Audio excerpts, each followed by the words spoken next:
Premièrement, il faut déjà retenir que l'innovation dans l'islam, c'est interdit.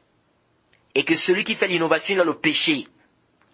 Certains savants sont allés très loin, ils disent même que la bid'a, c'est plus grave que le péché. C'est plus grave qu'un simple péché, c'est-à-dire d'aller boire le vin, d'aller peut-être voler. Pourquoi? Parce qu'ils te disent que la bid'a, en fait, c'est comme quelqu'un qui vient modifier la religion d'Allah. Or, celui qui boit le vin, il ne va pas te dire, ou bien celui qui vole, il ne va pas dire non, Allah a dit dans le Coran que je dois aller voler. Non, il ne va pas te dire ça. Il va te dire vraiment, ce que j'ai fait là, je sais que c'est interdit, etc. Bref. Mais par contre, celui qui fait la bid'a, lui, il te dit non, c'est dans la religion d'Allah. Il dit non, le chapelet c'est bien, on peut utiliser le chapelet, c'est pas interdit, on peut utiliser ça dans le dîn, dans la religion d'Allah.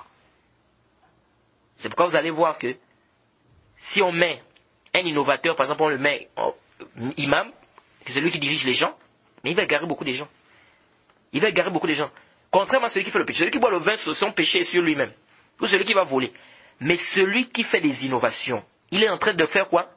Il est en train d'entraîner toute une population. Il est en train d'entraîner des gens dans ça.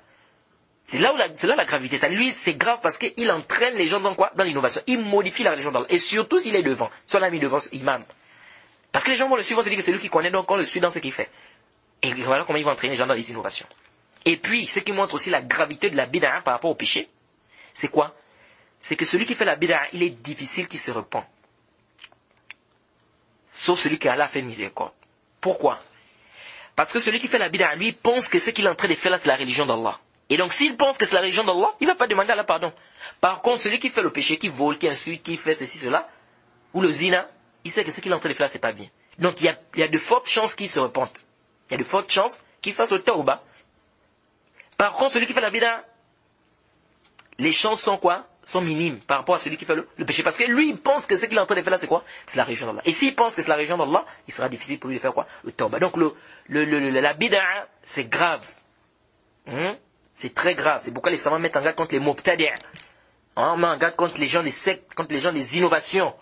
Les gens qui veulent aujourd'hui nous dire non, enseigner aux gens les bonnes manières et tout ça c'est batil. Tout ça c'est quoi? C'est batil. On doit enseigner aux gens le haqq, le tawhid, on doit faire le tahzir du shirk, on doit faire le tahzir des bid'a, et des gens des bid'a, et des gens du shirk. Il faut vraiment venir enseigner aux gens les bonnes manières. Quand ça sert d'enseigner aux gens les bonnes manières, et puis les gens n'ont pas de base dans leur religion. Même les non-musulmans, il y en a qui se comportent très bien, qui ont des très bons comportements. Parfois même des meilleurs comportements même que certains musulmans. Au niveau des akhlaq. Vous voyez? Mais est-ce que ça fait de lui qu'il est meilleur que le musulman? Abadan. Il n'est pas meilleur que le musulman, il ne sera jamais meilleur que le musulman tant qu'il est dans son kufr. Ça c'est très important. Donc, premièrement, il faut retenir que la bid'a, c'est haram, c'est interdit de faire les bid'a. Celui qui fait les bid'a, il a le péché. Une fois qu'il me disait, une fois il me dit non, c'est interdit, mais on ne peut pas dire qu'il a le péché. J'ai dit, mais subhanallah, qu'est-ce que tu racontes? Si je dis que c'est interdit, khalas. Ce qui est interdit, celui qui fait ça, il a quoi? À l'origine, c'est qu'il a le péché. Ça c'est l'origine. Ça c'est l'origine. Quand on dit ça c'est haram, à l'origine, quand la personne fait, c'est qu'il a le péché. Maintenant, Allah va le châtier, ça c'est autre, ça c'est un autre débat là-bas. Mais celui qui fait le péché à l'origine, celui qui fait quelque chose qui est interdit, à l'origine on dit quoi? Que c'est un péché. C'est ma'asiyah. C'est une désobéissance à Allah subhanahu wa ta'ala.